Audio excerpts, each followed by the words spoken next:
Hey, it's Drew. If this is your first time listening to Renegade Thinkers Unite, welcome. And if you've been here before, welcome back. This episode is a little bit different from our usual interviews. Instead of talking to one B2B CMO about their story, we talk to 3 B2B CMOs about a hot topic. And we do that live. That live show is then turned into a podcast like this one today. This episode is on a hot topic, which is organizational design. In other words, how do you set up your department so it's future-proof? And they're really looking at how do we drive brand? How do we drive demand? How do we improve revenue opportunities so that marketing is an integral part of the organization? Our 3 guests are Kathie Johnson of Talkdesk, Anna Griffin of Smartsheet, and Melanie Marcus of Surescripts. They're amazing. You're really going to enjoy it. I hope you do, at least. I'm your host, Drew Neiser, live from my temporary studio in Jupiter, Florida. Today, we're going to be taking a really close look at how CMOs are designing their marketing departments for today and tomorrow. Let's start by acknowledging that there has never been a more exciting time to be a marketer. New AI-driven tools are emerging every day that increase the likelihood that your media expenditures will be more targeted, that your messaging will be more relevant, and that you'll be able to track a lead through to the sale with 99% accuracy. It's also a treacherous time to be a marketer. Pundits like Gartner's Brent Adamson are questioning the distinction between sales and marketing, saying, do we really need that division? Maybe we should just have one marketing department. C-suite and investor expectations of CMO performance are rising, increasing pressure on achievement of really short-term revenue driving results. On top of this, brand has become a dirty word, and CMOs will go to great lengths to disguise brand building activities with euphemisms like corporate marketing. One CMO has cleverly called all of his budget revenue marketing to send a signal that not a single dollar is wasted on fluffy things like brand. So given these opportunities and these challenges, we thought we should focus this show on how CMOs are organizing their departments and how they see these structures evolving in the next few years. Our first guest is Kathie Johnson, CMO of Talkdesk, the cloud contact center company that raised $143 million in Series C funding last year. Kathie was also the star of episode 182 of Renegade Thinkers Unite. Kathie, how are you? It's great to be here, Drew. How are you? I'm good. Now, $143 million, that's big money. Has any of that trickled down to marketing? Yeah, it's such a great question, Drew. Absolutely. What we put in our release is that the funding would be used to help grow sales, marketing, R&D, and the partner ecosystem. So sure thing. Okay, so I am imagining that means more money means more staff, and I'm just wondering how you're thinking about your organization as you grow it. Yeah, so it's a great question, Drew. I've been at Talkdesk 5 quarters, so not that long. The organization has grown 3-fold since I've been there. Yeah, I see your mouth. Crazy, huh? Crazy fun, for sure. But one of the things I really did intentionally is thought about what should my organization look like, not just this year, thinking about what I did last year, but for the future, and really structured it that way. I wanted last year to really be about build and this year to really be about run. So, okay, let's talk about build and run. Help me understand the distinction.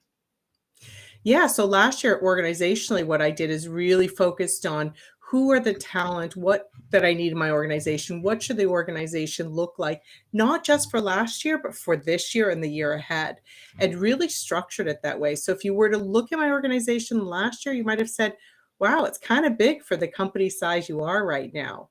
But I wanted to go through all of that storming last year during build. So this year we could just really focus on grow, grow, grow. Okay, I get it. All right. So it's sort of like building a bigger net to catch the fish, so to speak. So you were building up this department. Give us a sense of how you sort of structure this relative to your remit to the organization. Yeah, sure. So I am structured with 9 directs working for me. They're SVPs or VPs running some of the traditional organizations that you'd be used to, like demand gen. But if we lean into the intro you gave, I have a leader who runs brand, creative, um, events, and actually something called Talkdesk research. So also within my organization, I wanted to have some what I would call secret sauces. I built a research organization on my team within one of those organizations. I have made sure that I had support internally creatively, and I have a really large video team. It's something we can lean into. But I also have industry strategy on my team, Drew. So it was really important to me to not only be doing the marketing, but help drive the direction of the company as it pertains to our industry approach. And I also took on internal comms. So those are some of the things that are different. But if you look at it structurally, it's a brand piece, it's a demand piece. I've got the geo piece coverage. I have partner and customer marketing. Really everything across the board, right? To be able to do full funnel marketing, product marketing, sales enablement, competitive intelligence, the whole piece. There's so many things that I would love to go into detail on we've got other guests that we need to talk to, but I want to, first of all, having a research group is such an insight and so smart. I mean, I remember years ago, DoubleClick was a client of ours, and they had this research, and it was a department, and they were able to crank out reports, and this was so important to their leadership of the category that they essentially created. I think it's amazing. Had you had one of those in a previous organization? I did, Drew, and I felt it really important. And really, it's research, it's customer market insights. It helps drives our messaging, but it also helps influence the product, right? And then absolutely all of those thought leadership reports. If you want to be, my feeling was, if I wanted Talkdesk to be a leader in the market, we need to make sure we have that leadership content that we can put in the market. So one question that comes up a lot, and we've talked about this in huddles, is this sort of artificial distinction between brand building and demand gen work. You mentioned that you divide those up, though. You do have people who are doing brand and quote demand, but isn't everybody sort of in some way helping to drive the business forward? Absolutely. I mean, one of the things we have at Talkdesk is the V2M2, which is our vision, values, methods, and metrics, right? And we have it for the organization Talkdesk at large. We have it for marketing. We have it for each department in marketing, each person. Why this is important is when you look at answering the question of, does everyone help drive those? Absolutely. Brand is actually one of the top methods company-wide. Every single individual can touch the brand. Pipe, building the demand gen also is a method across the entire company because everyone can touch that. It's not just a marketing play. It's not just a sales play.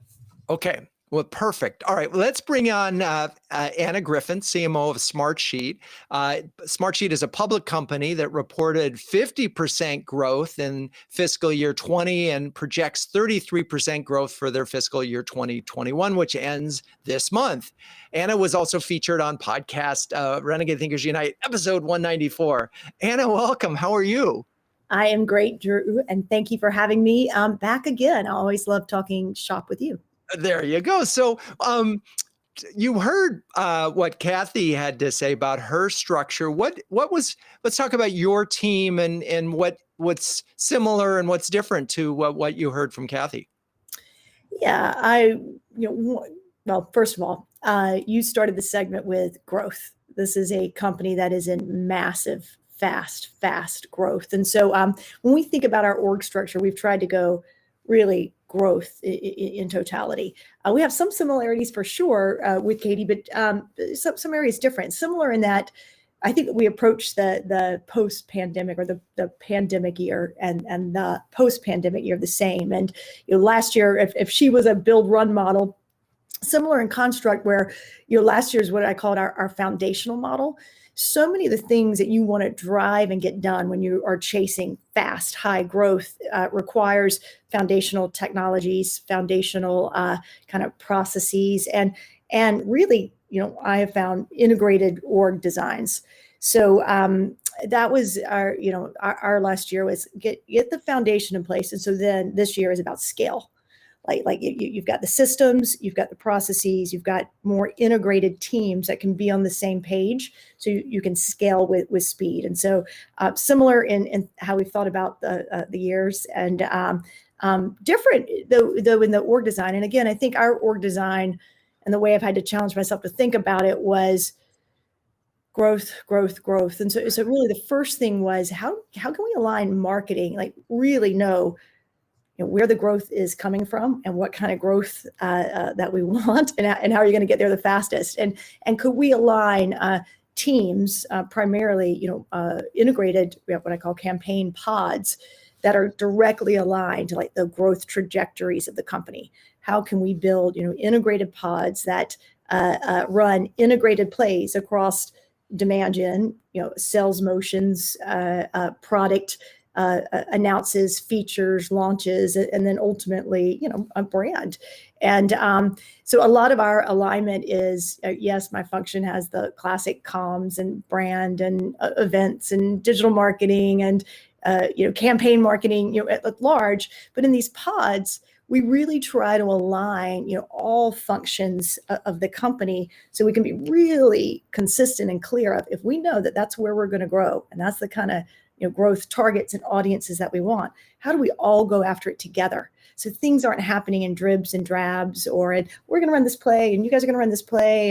And then when everything's running in silos like that across the entire organization, you lose the ability to kind of hit that growth with the kind of, speed and message and clarity and oomph. And so a lot of our focus this year is just, again, we're complete tight integration so we can all go after the same thing together with more vigor.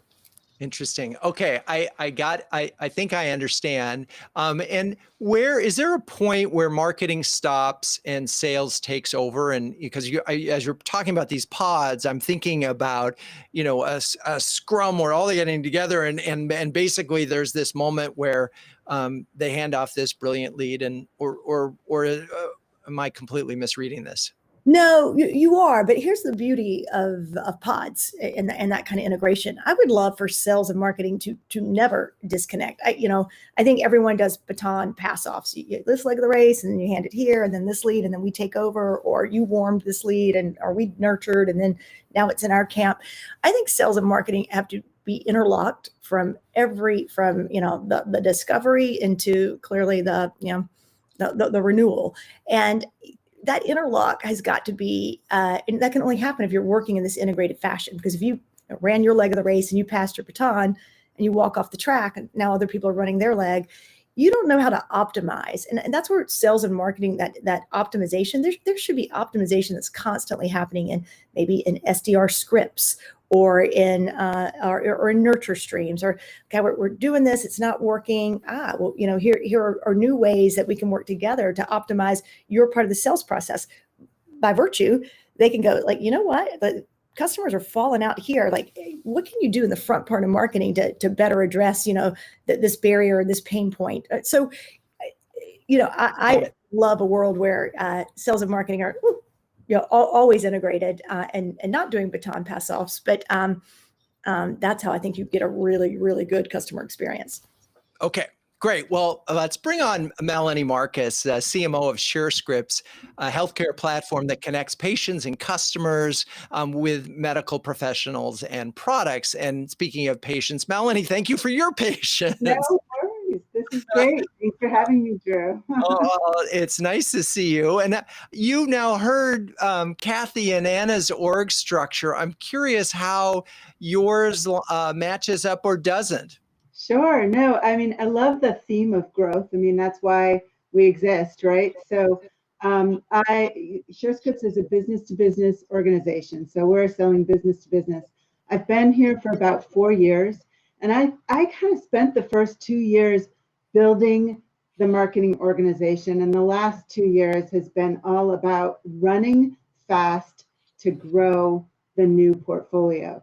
And it's quite a ride, and keeping up the capacity of marketing to constantly match and potentially stay a little bit ahead as Kathie talked about, I think is really important because it's the growth part of the growth engine.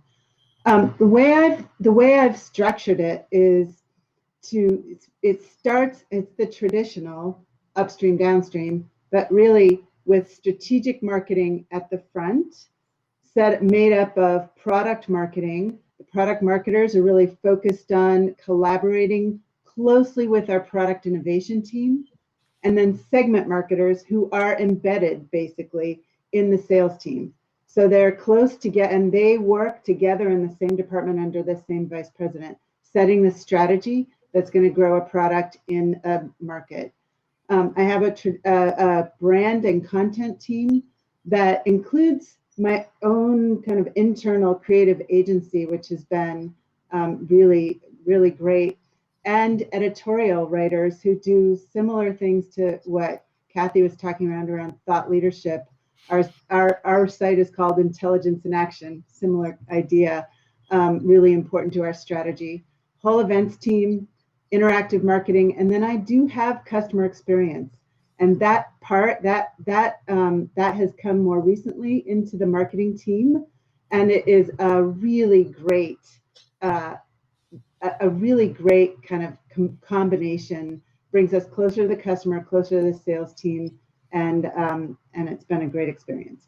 Well, what I love about it when the CMO gets to own customer experience is that you also have that sort of direct line. You feel the pain when they're unhappy. You know about it, and often you know about it first, which I think is so important. It's always been the CMO's responsibility to be the voice of the customer, and I think it's really hard to do if you don't have own CX.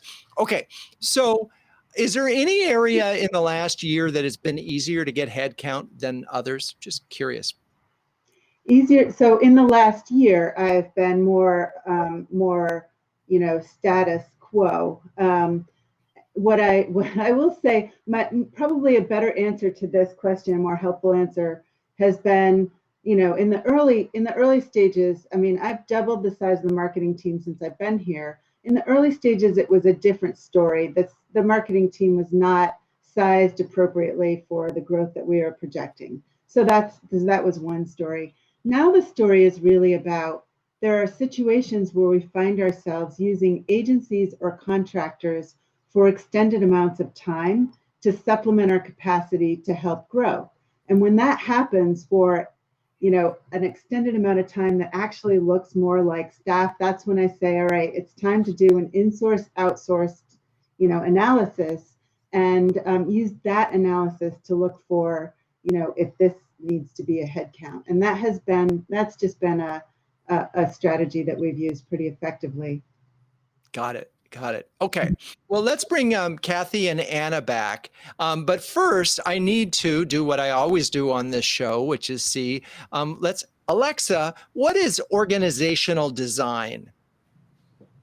I have one definition for organizational design in the context of economics, a formal methodology that identifies dysfunctional aspects of workflow, procedures, structures, and systems, and then realigns them to fit current business goals and develops plans to implement change. So there you go. Identify dysfunction. We haven't really talked about identifying dysfunction, but I would imagine that does come up a fair amount as we're doing this, right? I mean, when you took the reins, there was probably dysfunction. Let's talk about that in the context of COVID right now and the pandemic. What were some of the things that you had to change in this last year as a result of the pandemic? Well, I mean, I'm happy to start that, it wasn't an org design change so much as an org communication change. The marketing organization, we work together. Cross-team collaboration is, one part of the team can't do the whole job of going to market for an entire product. So it has to be across the whole team. So we're an agile team. We use a lot of stand-up meetings and so forth, and we actually take time out to talk about what's working and not working. The one thing that has been useful is one thing I did today.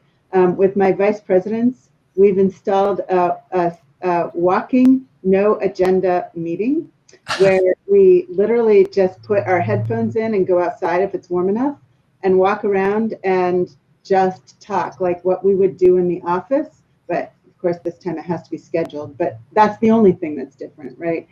And that's been helpful. Interesting. And Anna or Kathie, I'm curious as we, a lot of you had big events teams, I'm imagining, and now you had to put them somewhere. Just curious, how did that impact, as you think about your plan for 2021 and beyond? I mean, where are we right now when thinking about event staffing? Yeah, it's true, Drew. When COVID hit, we did reposition people in events organizations, really look in the event organization, looking at where their strengths were. One person became an ABM person, for example.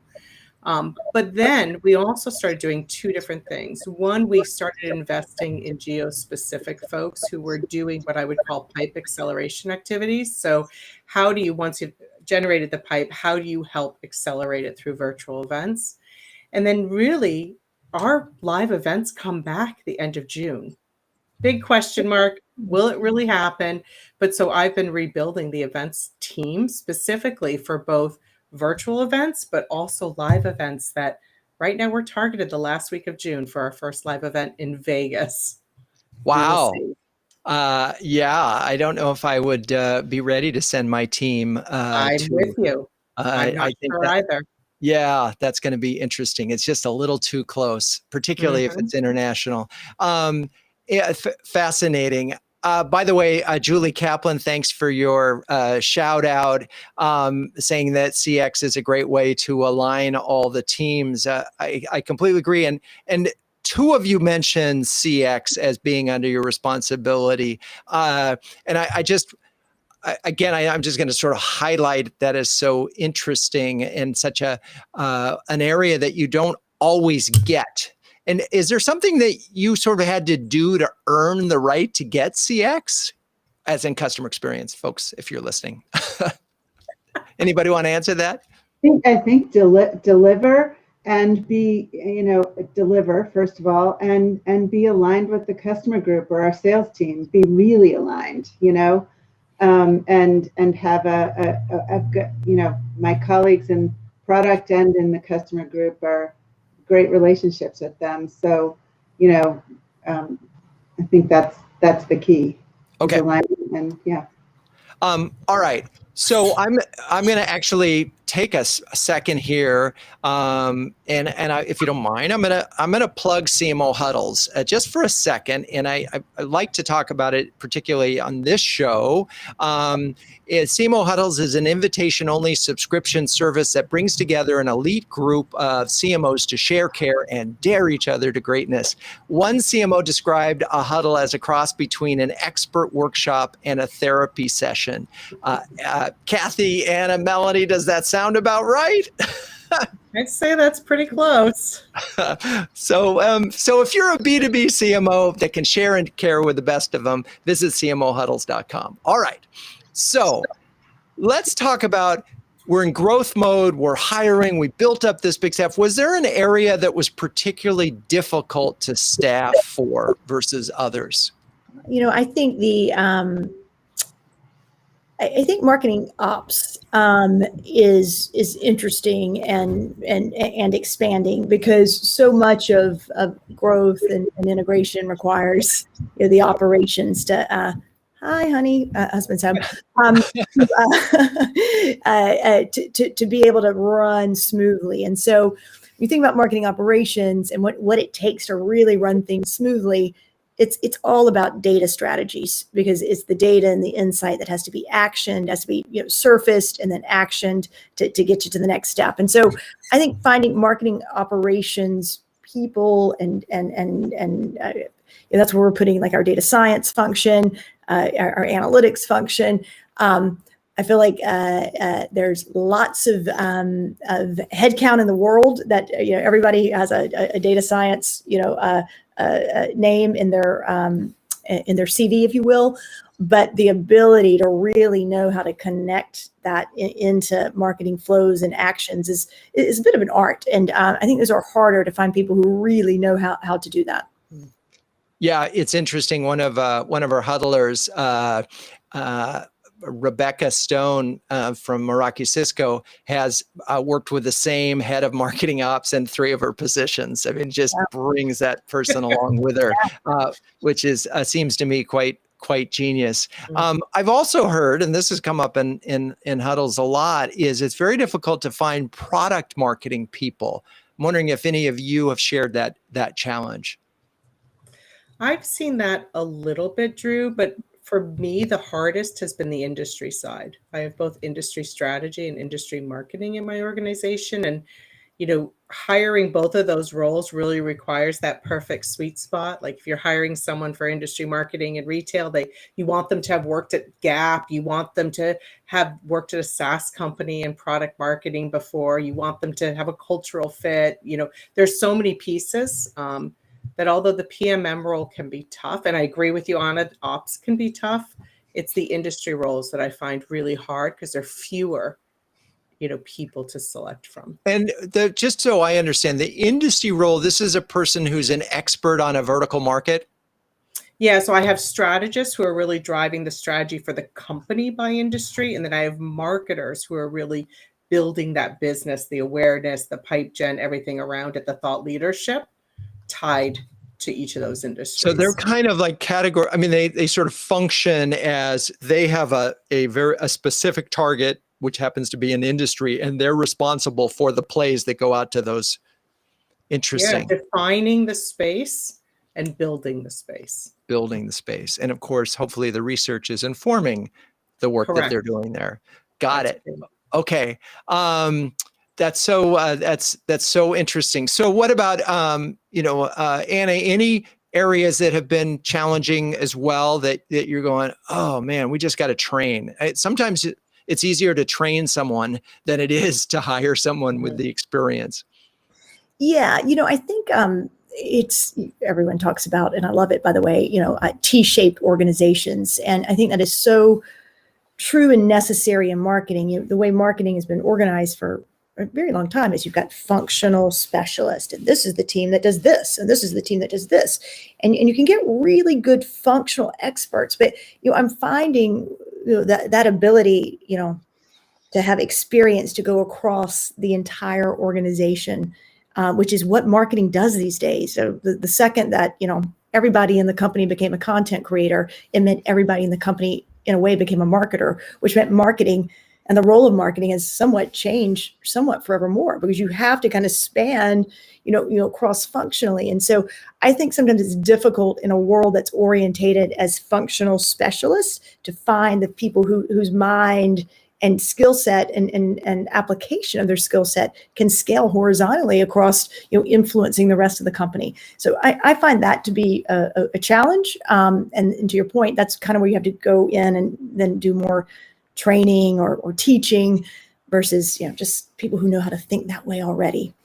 Right. And that's really interesting. And that speaks to the need for rotations, the need to sort of move around. And I wonder, as you're building these functions, if you think about that, I mean, Melanie, I think you said you've had 4 years there. So in theory, you could have had rotations of people moving around and gaining. And how is it? But we haven't had that as much as we would like, but we are actively talking about it right now, because we're at the point where, and we're doing a lot of work across the team around career paths, career journey sharing, to make sure that our earlier stage, team members all understand that the path isn't straight. The path has to be.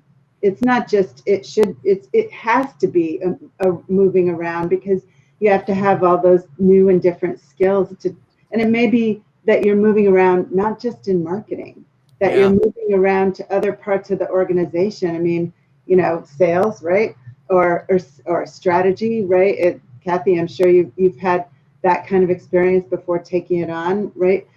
so you have to have those other varied experiences. And so we're talking about that a lot in my team, identifying new people who could be put up for another position in another part of the team. It hasn't happened yet, but it's always a goal. Well, now, speaking of moving, this is the moment where we need to move the show on to the gin tasting. So we're going to run a video. I'm going to go to my freezer. I'm going to grab a bottle of the Spring Hill, and we'll be right back. So stay with us. All right, let's get back to organizational design and get in the spirit of organizational design. One of the things that comes up in huddles a lot is this whole BDR and SDRs, the brand development reps, and where they sit. And where should they sit? And there's an argument that I've heard some CMOs talking about. We need to own this because we're the ones who develop we got the lead in the door. We need to develop and nurture it so we know that when we really do hand it off, it's a real deal. Where are you all in terms of BDRs and SDRs, and if any of them report to you? So raise your hand if they BDRs, you have them and they report to you. Not happening. So neither one of you. No. Fascinating. Okay. So have you in your past, in your careers, had them report? And so what are the advantages of having them report to you? Kathie? Yeah, from my perspective, part of it is speed, right? And being able to really build it as part of your overall campaign activity and ensuring that you're doing it all the way from the initial touch, all the way through the qualification process. Can be an advantage. Given that, you could have this argument, is it some of it just, where does your job end? In this, at some point, you just have to let go of some things. I think that's a really good point, Drew, because you're right. At some point, it does end. It can either end before the SDRs or after the SDRs. And, at Talkdesk today, the SDRs do report into sales, but we have SLAs across sales and marketing and SDRs. So we have aligned on definitions, we've aligned on process, we've aligned on, what we pass over when. So it works fine. I think if we didn't have the relationship, the definitions, the SLAs, there probably could be challenges, but it can work. Just in case there's some folks that aren't in marketing listening to the show, what's an SLA? Thank you. Sorry. Service level agreement. Service level agreement. And what we're really talking about is you as the marketer are making a commitment to the sales organization that you will deliver a quantity of leads that will turn into revenue. And their commitment back to you on what is for SDRs, we have a commitment, what has to be responded to within 30 minutes or a day or 5, whatever you put in your SLA, it's a two-way agreement. It's not a one-way agreement. Okay, that's really important. So Melanie, Anna, do you have SLAs with your sales teams? We do. You care about if you're, producing and investing energy against demand and lead flow. You want to make sure the lead's going to be followed up on. So you do want really tight SLAs that kind of guarantee, priority and urgency, across urgent and prioritized leads. So yes. Okay. One of the things that didn't exist 10 years ago, 20 years ago was marketing ops, right? And let's talk about, first of all, just how many technologies do you currently have in your marketing stack? So let's just start there. Over 25? Let's just start there. Who has over 25? Kathie's nodding her head, Anna, all three of you. Okay. So now the rule of thumb used to be that with every technology that arrived, that there's a certain amount of headcount that would go with that. So if you have 25 folks, 25 technologies, you have at least 25 people on your marketing ops team. Is that anywhere true? No. But nor is it necessary, because you also have to think about when you're investing in MarTech technologies, you're expanding it across not only marketing, but across sales. And so there are other, across BI, analytics. So there's other, distribution, but I think you want to synergize a MarTech strategy under marketing ops, but then you need to make sure the strategy is being, operationalized and connected into Salesforce and blah, blah, blah, which connects you into other ops functions across the company. So I same agree with thing. you. Agreed. Yeah. Well, let's talk about this in a slightly different way, because one of the things that notice is that there are some technologies that you have that are underutilized, or that may be understaffed, to take advantage of them. One of you mentioned having a culture, a content culture, where everybody's right. Well, that has to feed the marketing machine, and you get a marketing automation software. You got to fill it up with stuff. And so that's staffing that I'm thinking about. So I guess the question is, how do you have a sense that you're properly staffed for marketing ops? When do you know? What's it, and how do you know that? I think the way we've approached it is we try to identify. We kind of look at all marketing kind of sales moments in the company, and we have a council we call the Global Marketing Council, and we come together because marketing can sit in lots of pieces and parts, and it just depends on how organizations define and align things. So the goal of a Global Marketing Council is to pull anybody who's kind of touching customer, prospecting into customer relationship into one organization. And we sit there together and we kind of start identifying where are the pain points that we're having. Like, okay, marketing automation, it usually comes up, but because everybody uses it slightly different. It can be utilized in sales. It can be utilized in product. It's being utilized in demand gen. It's being utilized in a variety of things. And so the way that we kind of look at what should marketing ops have is by virtue of looking at the joint problems that we think we have to jointly solve to be better together. And then you start kind of tackling those problems. And I find that those usually kind of sit at the heart of marketing ops, and because they kind of become that forcing function of either, integration or solution building or solution connecting to solve those problems. So and then the more problems you decide to solve, the bigger the marketing ops function gets. So that's our approach. Well, and as you were talking, Anna, what made me think, and I want to open this up. So, what does a leader do? A leader sort of sets where we're going and then allocates resources, right? And so as I'm thinking about, Kathie, you mentioned you had 9 direct reports, right? Each of those folks could be saying in your office every day, virtually or otherwise, and saying, I need more staff, right? Mm-hmm. And they could, and in fact, they all should be, because they should all be saying, our department can drive the business forward. Therefore, we need more resources, whether it's more technology or more staff or both, or a more budget, right? And you want that somehow. So I guess the question as a leader, and getting this back to sort of organizational design, is, are you constantly looking at where you're investing your dollars and resources as from a headcount standpoint, and saying, these are the ones that align with my remit to the organization? And just help me out here. I feel like I'm onto something, but I need your validation. I'll jump in on that. As I mentioned, Drew, we have what's called a V2M2, Vision, Values, Methods, and Metrics for the company. And then we do it for the organization. So we do it for the company, and then I do it for marketing.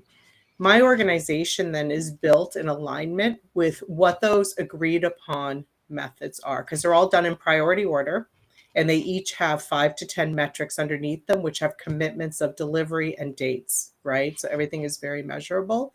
And I ensure that everyone across the leadership team and all of our key stakeholders, like every one of my leaders knows who their key stakeholders are, right? We create those formal relationships. All of those people review it as well. So once we've done that, then we know what our organizational needs are. And then I use certain ratios that I feel are important in terms of program spend to headcount spend, or marketing and field relationship to the number of bag carrying AEs. So it's sort of a start from the strategy piece. What am I trying to develop? And then at the ground level, what are those ratios that I know need to be there for us to achieve what we need to achieve? And that helps me a lot. And I'm thinking about these ratios. And Melanie, do you have ratios, because you were talking about this balance of having in-house people versus outsourcing and so forth. And where does it, what are these rules of thumb that you're thinking about for organizational design? Yeah, well, I think about ratios too. One that isn't so scientific, but it is definitely practice, and it proves to be true, I think, in practice, is the spend on staff versus the spend on programs. You can't have them out of balance. If you get to be under 40, 60, either way, you're not going to be able to spend all the money, and you're not going to be able to keep your team keep your team busy enough doing what they need to do. So there's like a spend to staff ratio. And then there's definitely the staff, keeping the staff load balanced across the functions is tricky. We are working right now to actually, we're an agile marketing team, I think I said, and we're working right now to look at our capacity, and actually look at where do we get tripped up on capacity. And before we say that means we need new staff, to look at what actually is in the pipeline and make sure it's making a difference, because that is, also an issue. So once we've got that figured out, then I can go, okay, we can't add more strategic marketing until we have more content, or we can't add more content until we have more interactive. But it's all a load balance issue. Fascinating. And I'm imagining there's also some sort of notion of how much you spend, a ratio in terms of out-of-pocket expense for technology too. You don't want that number to go crazy. Yeah. Okay. That's really helpful to me to get a sense of this. And one of the things that I'm going to glean, and we talk about this in huddles, is that if you're not delivering on your pipeline commitment, none of these conversations are fun. But if you are delivering on your pipeline committed, then we can have this conversation, which is, I think, is such an important part of being a CMO, is that we could spend a lot of time talking about brand, but if pipeline, you're not there yet, you're not going to get that conversation. All right, this is the moment in the show where I get to ask, what would Ben Franklin say? And I know that sounds silly, but he is sort of a mentor of mine. And I think he would have something to say when it came to creating an enduring organization. And he might say, look before, or you'll find yourself behind. And if you think about this conversation that we've been having, it's very much about planning for the future so that you are not falling behind. All right, well, speaking of this, it's hard to have a conversation about organizational design today without talking about diversity, equity, and inclusion. And I'm wondering if this has been on your mind and part of, as you think about going into the future and looking before, thank you, Dr. Franklin, what is DE&I, or as the folks that do call it, it's JED&I, or JEDI, as J for justice. So, okay, how is that thinking? Who wants to go in and dive into that one? I'll jump in. Thanks, when you think about DEI, I think about it in two ways. Number one, as a marketeer, you want to make sure that the work that you make is diverse. Like that it's diverse in its thinking, it's diverse in how it shows up in the world. It's a reflection of your brand's diversity by virtue of what you make and put out into the world. And so it's interesting, because we actually use our own product to do this. You can only make, usually I find, diverse work, or work that is representative of who you are as a company, by having diverse people work on what you make. So the two are linked. And that ability to look at resource pools and assignment of teams, and have you assign the right kind of a diversity and experience mix in assignments and team mix. Of course, we use software to do that, but then you can actually use software to then go, then how do those teams perform? How does the work that they make actually reflect the diversity of the company? And how does that work actually perform in market?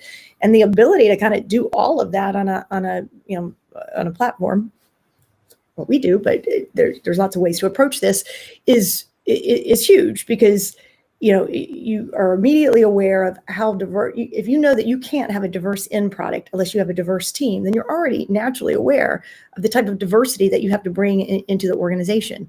And so, I just think connecting it to what you do, to what you make, and that those things are linked is critical. And by virtue of that, it makes you very aware of, do you have the right mix of team, talent, age, ethnicity, the whole thing, experience set in creating ultimately what you make. And then that forces you down the hiring path if you find that you're not able to put together diverse teams.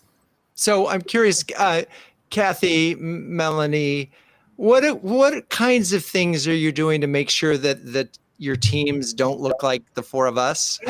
I'll weigh in so we're the number one thing we're doing right now is talking about it and making sure that we raise awareness within our own team, from the data around our hiring, around our qualified candidates, and then working with HR to figure out, like, how do we make the job descriptions, expanded enough so that we get the right qualified candidates in, and that kind of thing. And honestly, participating in roundtables like this give me more ideas. So the conversation is really the important part right now. So ideas flow. Kathie, anything you want to weigh in here? Yeah, I'd love to jump in. This is such an important topic for me personally, and I have a long way to go for sure. But really proud of some of the work we've been doing that we really rolled out just last month, company-wide. Talking about conversations, Melanie, I held at our company kickoff, sales kickoff, a conversation with a woman, Molly Ford, who's done a great tech talk on, she's a Black woman, and she did a great tech talk on, if you don't have a chair at the table, using Shirley's quote of bring a plastic chair, right? A folding chair with you. So I held that conversation. I rolled out new values company-wide, in which DE&I is one of our core values. We added a whole piece within our V2M2 around DE&I, and we launched ERGs with the diversity, equity, and inclusion as one of them, and are starting our first equity DE&I talks next month. So we actually have a focused effort where we are bringing in diverse people for a conversation to really just bubble up that awareness, not even just within our company, but outside of our company as well. So we have a long way to go, but we've made put some good stakes in the ground just last month. Yeah, that's so important. By the way, what's an ERG? Employee Resource Group. And thank you for catching me on all of my acronyms. I know I usually know, but I don't want to assume that the others do. Yes. So we're starting to get to the close of the hour, and I want to make sure that we're looking ahead to let's be optimistic and say the entire United States is in fact vaccinated by the end of May, which is now what they're talking about. And Kathie, you mentioned that you are thinking about events in June or July. Let's talk about how the organization may change as you go forward. I mean, how many of you expect to bring your whole marketing teams back to the office? And we're planning for 50-50. We think it's we've already given the option to, you're going to delegate. Are you going to be 100% in the office worker? Are you going to be a hybrid worker? Or are you going to be a remote worker? And the preference has largely come in as hybrid. And there are some functions who want to be in the office, and they thrive on that because they need that human connection to better execute their jobs. But in marketing, I think we're definitely going 50% of the team is going to be hybrid. And then we have to concentrate on how do you build new workspace environments where if you know that you're always going to be partially live and partially on a Zoom, what does that look like? Like you don't need closed necessarily private offices anymore. Like everything, and you can't really have open offices anymore because at some point you're going to be zooming in others. And so it's been a great discussion on work flow and workspace design. It's funny because I was talking to one CMO the other day, and he has a young staff. It's a startup, and he was just saying, "I want all my team back in." And I was actually surprised that. And this is quite a visionary CMO. But when he said that, I went, oh, because we're all virtual and we're going to be that way. We have no plans to do that. And so, Melanie, I'm curious, where are you in that? Yeah, we are really struggling with this right now. We being in person in an office, and we've got multiple office locations, is part of our culture. And it's part of how we think we create together, not just in marketing, but across the company. Our policy before COVID had been, work with your manager, but you can work from home like up to 2 days a week and that kind of thing. But as an organization, we're going through a process right now to figure out what does that mean, knowing that it's a part of our culture. So we'll see where this lands us. Yeah, and I think there are a lot of, and look, there is, as a creative organization, the one thing that is really, really missed is just being together, having this spontaneous brainstorming, just kicking ideas around. Everything is so formal, whether you're doing it on chat or doing it on Zoom. The opportunity for spontaneity is really, really hard. Okay, so that'll be interesting. It sounds like nobody is going to say, all of the employees need to be back the day everybody's vaccinated.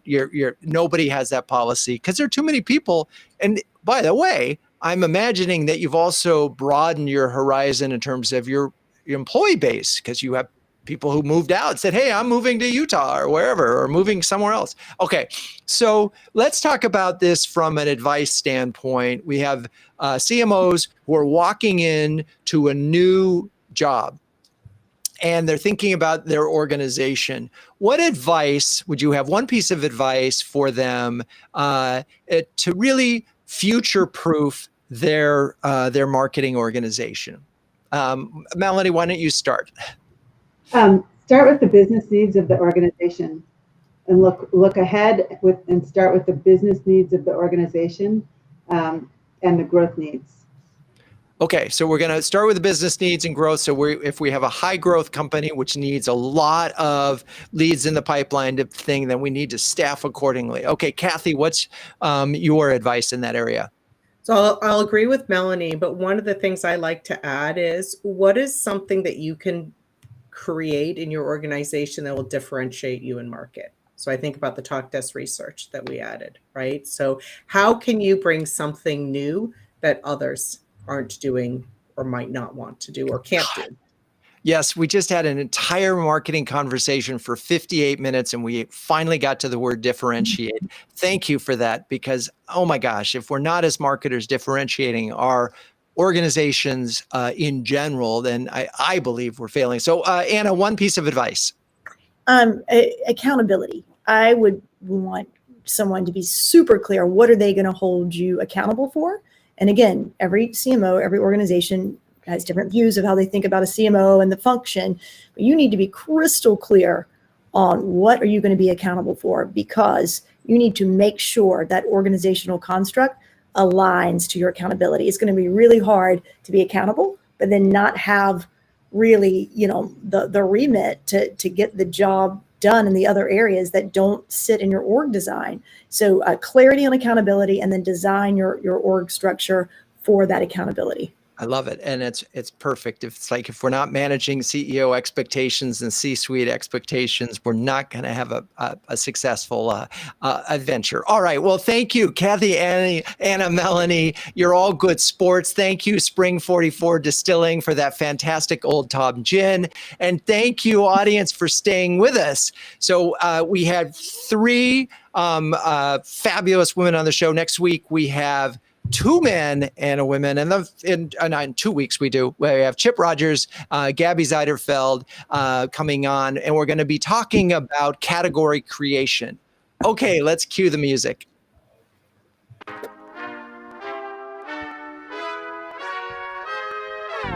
Renegade Thinkers Live is produced by Melissa Caffrey. Our intern is Charlotte McVoy. Our botanical expert is Nicole Hernandez. For show notes and past episodes, please visit renegade.com, home of quite possibly the savviest B2B marketing agency in New York City. I'm your host, Drew Neiser, and until next time, keep those renegade thinking caps on and strong.